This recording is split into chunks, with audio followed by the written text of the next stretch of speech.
শিল্প, সাহিত্য ও সংস্কৃতির অগ্রযাত্রায় ইসলাম অন্তরায় নয় বরং পরিপূরক। ঢাকা রিপোর্টার্স ইউনিটিতে হিজবুত তৌহিদের উদ্যোগে অনুষ্ঠিত গোলটেবিল বৈঠকে এই অভিমত ব্যক্ত করেছেন সংগঠনের নেতৃবৃন্দ। শনিবার বিকেলে হিজবুত তৌহিদের কেন্দ্রীয় সাংস্কৃতিক বিভাগের উদ্যোগে অনুষ্ঠিত ইসলাম ও শিল্প, সাহিত্য, সংস্কৃতি শীর্ষক গোলটেবিল বৈঠকে এমন অভিমত ব্যক্ত করেন তারা। অনুষ্ঠানে কবি, সাহিত্যিক, সাংবাদিক, অভিনেতা, সঙ্গীতশিল্পী, অধ্যাপক, আইনজীবী, সাবেক সেনা কর্মকর্তা সহ সুশীল সমাজের প্রতিনিধিরা উপস্থিত ছিলেন।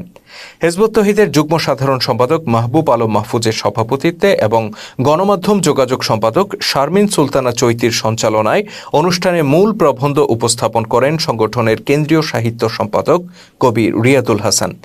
তিনি বলেন, ধর্ম কখনো শিল্প সংস্কৃতির প্রতিপক্ষ হতে পারে না, বরং তারা একে অপরের পরিপূরক। তিনি হতাশা প্রকাশ করে বলেন, এক শ্রেণীর কথিত আলেম ওলামা ঢালাওভাবে সকল শিল্প সংস্কৃতির চর্চাকে হারাম হিসেবে ফতোয়া দিয়ে থাকেন। এসব ফতোয়ায় প্রভাবিত হয়ে বিভিন্ন সময় উন্মাদনা সৃষ্টি করে বিভিন্ন স্থাপনা ও ব্যক্তির উপর হামলার ঘটনাও ঘটে, অথচ এই ধরনের হামলাকে ইসলাম সম্পূর্ণ নিষিদ্ধ করেছে। রিয়াদুল হাসান আরও বলেন, আল্লাহর অবাধ্যতা, অশ্লীলতা ও মিথ্যার বিস্তার না ঘটিয়ে ছবি আঁকা, ভাস্কর্য নির্মাণ, নাটক, চলচ্চিত্র নির্মাণ ইত্যাদি কাজ ইসলামের দৃষ্টিতে অবৈধ নয়, বরং যে শিল্প ও সংস্কৃতির মধ্য দিয়ে সমাজে ন্যায়, শান্তি, সুবিচার, মানবতা ও ভ্রাতৃত্ববোধ সৃষ্টি হবে তা আল্লাহর কাছে ইবাদত হিসেবে পরিগণিত হবে বলে মন্তব্য করেন তিনি। গোলটেবিল বৈঠকে বক্তারা বলেন, শিল্প সাহিত্য হতে পারে বিপ্লবের ভাষা, মানবতার জয়ধ্বনি, মনের প্রশান্তি ও আত্মার খোরাক। সমাজে বিরাজিত অন্যায়, অবিচার, জুলুমের বিরুদ্ধে সংস্কৃতি হতে পারে সমাজ পরিবর্তনের অন্যতম হাতিয়ার। 1971 সালে বাংলাদেশের স্বাধীনতা যুদ্ধে অনুপ্রেরণার অন্যতম উৎস ছিল সঙ্গীত। 2024 সালে ছাত্র জনতার অভ্যুত্থানেও আমরা তাই দেখেছি। তেমনি রাসূলুল্লাহ সাল্লাল্লাহু আলাইহি ওয়াসাল্লামের যুগেও রণাঙ্গনে দাঁড়িয়ে যোদ্ধারা রণসঙ্গীত গাইতেন, উদাত্ত কণ্ঠে সুরে সুরে আবৃত্তি করতেন যুদ্ধের কবিতা।